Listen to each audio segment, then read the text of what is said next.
All right, y'all. It's your girl, Shereetha J, and I'm here for another episode of Hot Chocolate Ramen, where we get to talk about comfort and joy as it relates to those who have been impacted by homelessness in some way.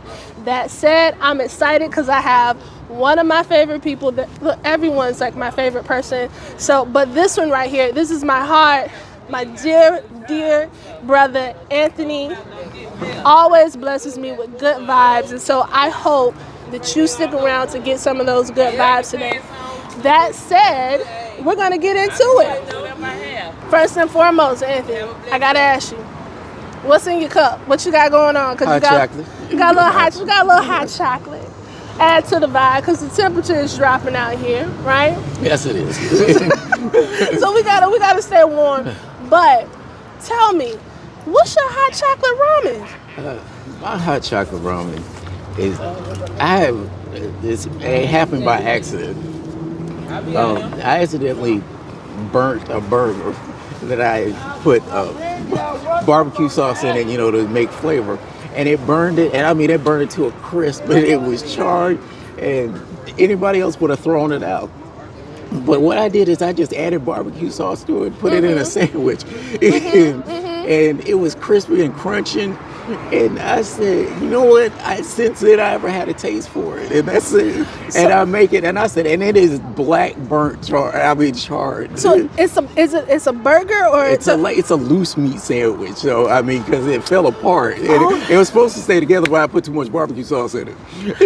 Okay, so almost like a sloppy Joe. Yeah, it's like a sloppy Joe a little bit. It's a barbecue sloppy sandwich, and because I have it with a barbecue sauce is dripping out, and it's just super burnt. It's burnt. I think I can get with it. Now tell me about the bread that you use. Is it soft? See, I like the bread to be soft, like either like a sourdough or something like that. What about Hawaiian? That's a Hawaiian roll. That's the best because that tops it off. It makes it, especially because the barbecue sauce, I want like a honey barbecue sauce. It's real sweet.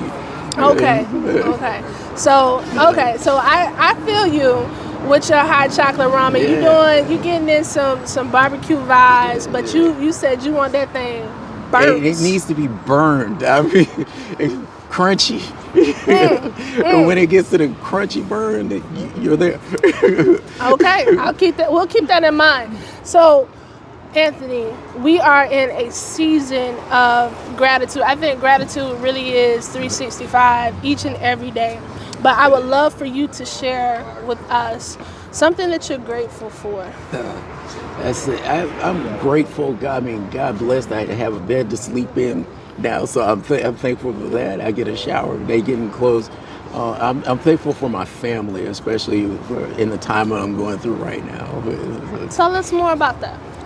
My father passed away, just 2 days ago.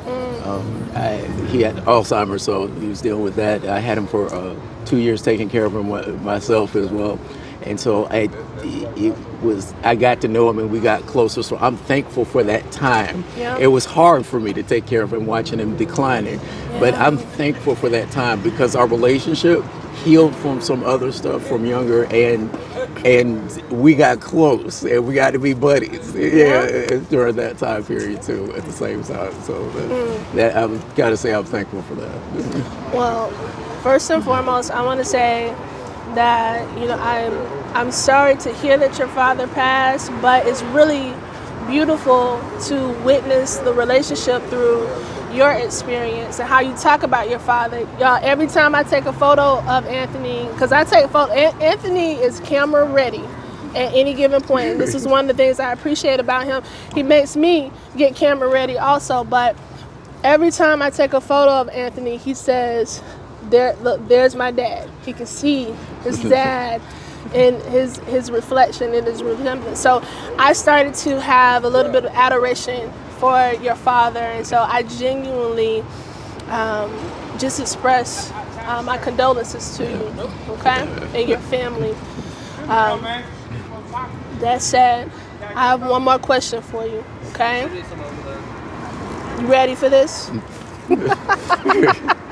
I'm ready. You stay ready. So, if you will, take a moment. I want you to take 3 words, pick 3 words or more, okay? As a message to your past self, from your present self to your future self. And it can even be a message to your father, however you would like to share it. But the goal here is that at some point, you're going to get to look back on this, and that's going to be your future self, and you get to share that message. I've had this message I've always had, because God bless where I was in ministry, and I always believed in the kingdom of God. And I always had this thing, I said, it's what we do. I always say it's what we do. We help each other. We build on each other. We take care of each other. So every time someone says, I'm like, it's what we do. It's like we don't do it for this to get something, but it's what we do. It's what we do. Yeah, so that's my point. Well, Anthony, thank you for being yourself. I'm going to cheers this thing out. Yes, definitely. Because it's what we do. Yeah, I'm shivering still. My teeth are chattering. We thank you for sharing your energy and your story, and just also the love for your father here in this space. Hot Chocolate Ramen. Thanks, Anthony. All right. It is not bad. Yeah.